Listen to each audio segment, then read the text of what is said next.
Chapitre 12. Une ère nouvelle. En sortant de l'eau, nous nous dirigeâmes vers la terre ferme d'Ophir. Nous pouvions déjà apercevoir quelques édifices.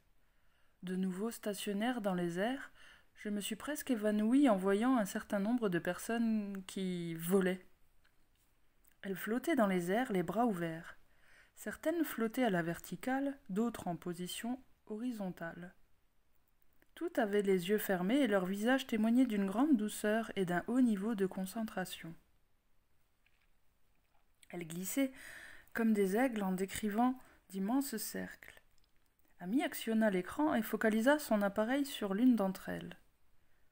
Nous allons regarder son niveau d'évolution. Un homme translucide apparut sur l'écran. La lumière de sa poitrine offrait un spectacle merveilleux. Elle dépassait les limites de son corps, irradiant une sphère de lumière qui enveloppait et s'étendait largement au-delà. Ils font des expériences avec la force la plus puissante de l'univers, la force de l'amour. Comment peuvent-ils voler ? Demandai-je fascinée. L'amour les élève, un peu comme nous l'avons fait sur la plage. Ils doivent avoir une quantité formidable de mesures. En général, ces personnes ont environ 1000 mesures, mais en se concentrant sur l'amour, elles arrivent parfois à dépasser les 2000. Ce sont des exercices spirituels. Lorsque la pratique est terminée, elles retournent à leur niveau habituel. Il existe des mondes dans lesquels les habitants vivent normalement, comme ceux-ci le font maintenant. Mais il y en a d'autres où ni toi ni moi ne pouvons aller pour le moment.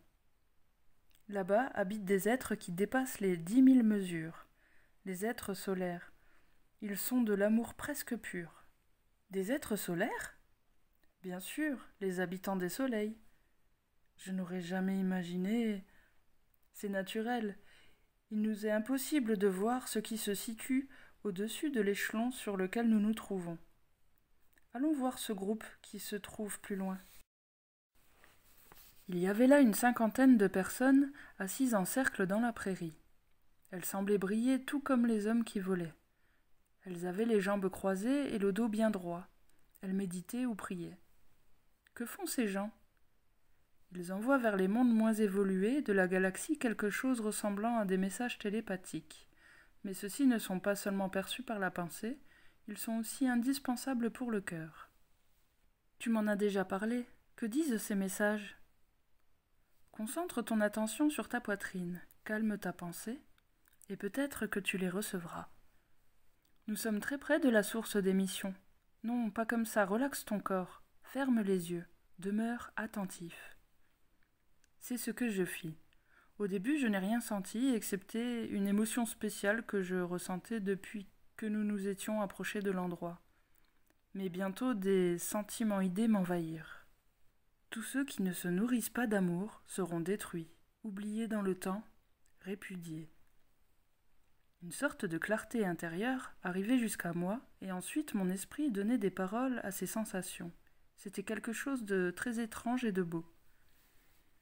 Et tous ceux qui se nourrissent d'amour, amis ou couples, famille ou groupement, gouvernement ou nation, âme individuelle ou humanité, seront robustes et fiables. Ils prospéreront et fructifieront, et ne connaîtront pas la destruction. Je pouvais presque voir l'être qui disait cela. Pour moi, il ne s'agissait pas de ces personnes, j'étais convaincue que c'était Dieu qui parlait.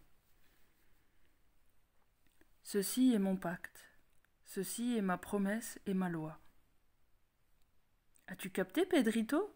Me demanda Amy. J'ouvris les yeux. Oui. D'où viennent toutes ces formes pensées ?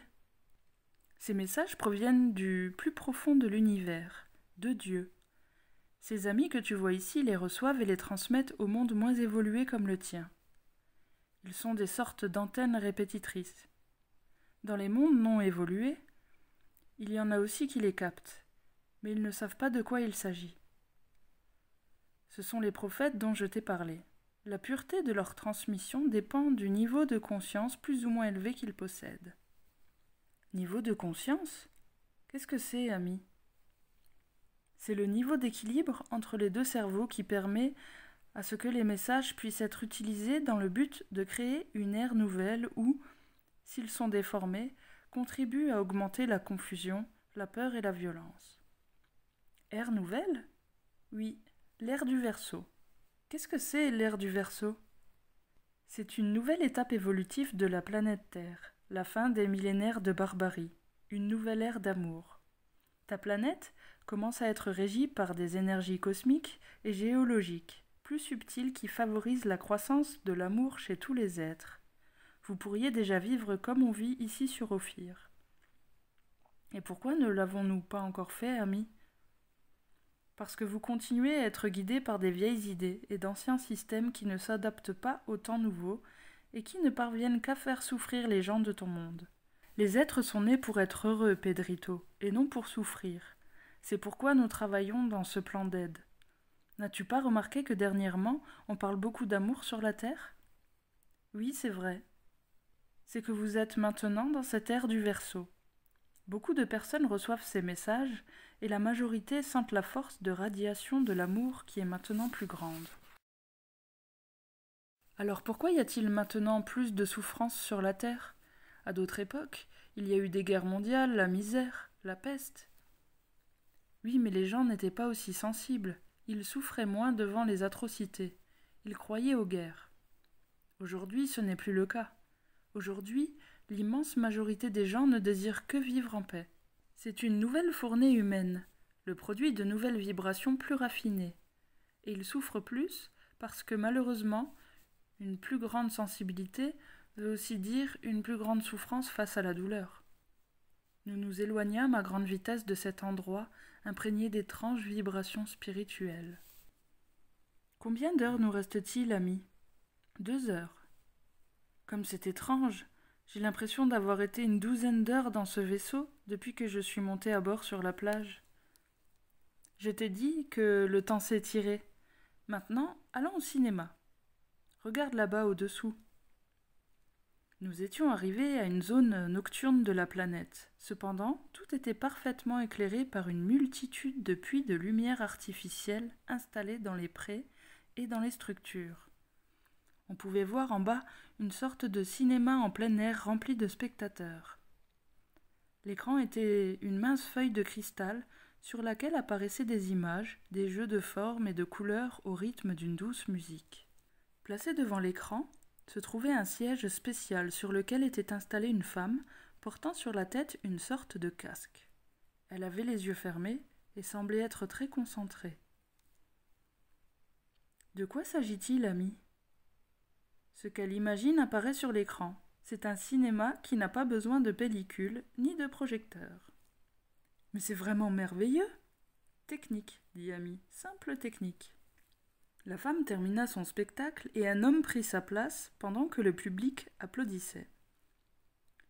Une autre musique se fit entendre et sur l'écran on vit quelques oiseaux stylisés volant au rythme de cette musique, dans des endroits qui semblaient de cristal ou de pierres précieuses. Tout était magnifique, cela ressemblait à des dessins animés. Nous sommes restés un long moment à contempler en silence cette merveille extraterrestre. Ensuite, un enfant s'installa sur le siège et présenta une histoire d'amour se déroulant entre lui et une petite fille d'un autre monde. La rêverie se passait sur des planètes variées et étranges. Les images étaient moins précises que les précédentes, et parfois elles s'estompaient complètement. Je demandai à Ami quelle en était la cause. C'est un enfant, il n'a pas encore la capacité de concentration d'un adulte. Mais il le fait très bien pour son âge. Ils imaginent aussi la musique ? Les images et la musique en même temps ? Non, pas dans ce monde. Mais il y a d'autres mondes où l'on peut réussir une telle prouesse. Sur Ophir, il existe des salles de concert dans lesquelles l'artiste imagine simplement la musique et le public écoute. Veux-tu aller à un parc d'attractions ? Bien sûr.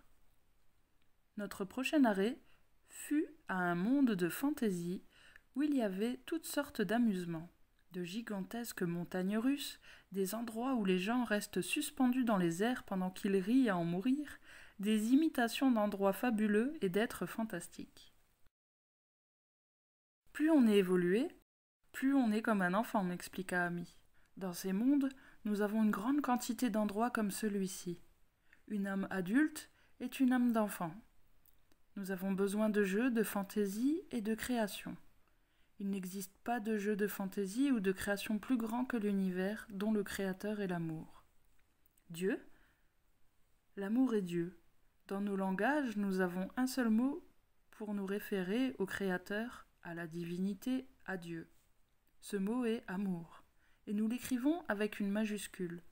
Vous aussi le ferez un jour. À chaque fois, je me rends un peu plus compte de l'importance de l'amour. Et tu en sais encore très peu. Allons, la visite d'Ophir est terminée. Ce monde qui vit comme vous pourriez le faire à compter de demain si vous vous unissiez. Nous vous enseignerons le reste. Maintenant, nous allons à un monde que ni toi ni moi ne pouvons encore atteindre. Nous ne pouvons que le visiter le temps d'un éclair et avec un noble but, comme celui-ci. Dans ce monde, il n'y a personne au-dessous de 2000 mesures. Le voyage est long et j'en profiterai donc pour te parler de certaines autres choses. Assieds-toi dans ce fauteuil. Ami manipula les contrôles et le vaisseau vibra doucement. Les étoiles parurent se rallonger et dans les vitres apparut le brouillard qui indiquait que nous allions vers un monde lointain.